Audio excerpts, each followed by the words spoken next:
السلام علیکم ناظرین، آج کی اس ویڈیو میں ہم آپ کو بتائیں گے کہ قبر میں مردے کے ساتھ کیا کیا جاتا ہے اور وہاں پر کیا کیا ہوتا ہے۔ تو چلیے ویڈیو کو شروع کرتے ہیں۔ یاسین و مبشر کبھی طٰہٰ لکھوں۔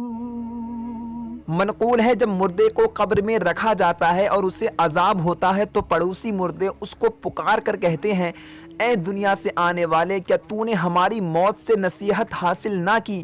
کیا تو نے نہ دیکھا کہ ہمارے اعمال کیسے ختم ہوئے اور تجھے تو عمل کرنے کی مہلت ملی تھی، لیکن تو نے وقت ضائع کر دیا۔ قبر کا گوشہ گوشہ اس کو پکار کر کہتا ہے، اے زمین پر اترا کر چلنے والے، تو نے مرنے والوں سے عبرت حاصل کیوں نہ کی؟ کیا تو نے نہیں دیکھا تھا کہ تیرے مردہ رشتہ داروں کو لوگ اٹھا اٹھا کر کس طرح قبروں تک لے گئے؟ اب ہم آپ کے سامنے ایک ایسا واقعہ پیش کرتے ہیں جس میں حضرت علی رضی اللہ تعالی عنہ نے قبر میں ایک مردے سے بات کی۔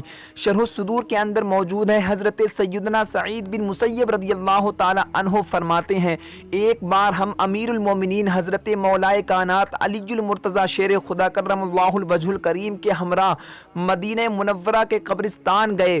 حضرت مولا علی کرم اللہ الوجہ الکریم نے قبر والوں کو سلام کیا اور فرمایا، اے قبر والو، تم اپنی خبر بتاؤ گے یا ہم تم کو بتائیں؟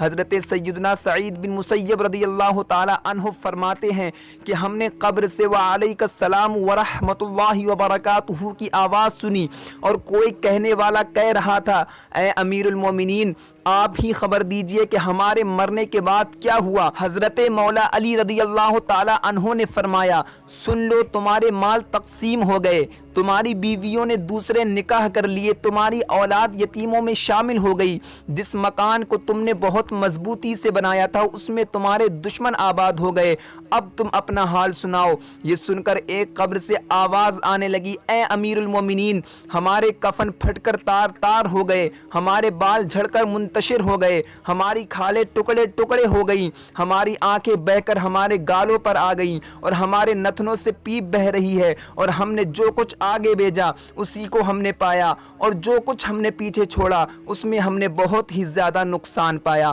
آج کی اس ویڈیو کے اندر صرف اتنا ہی، اگلی ویڈیو کے اندر ہم ایک نئے بیان کے ساتھ حاضر ہوں گے۔ جب تک کے لیے السلام علیکم ورحمۃ اللہ تعالی وبرکاتہ۔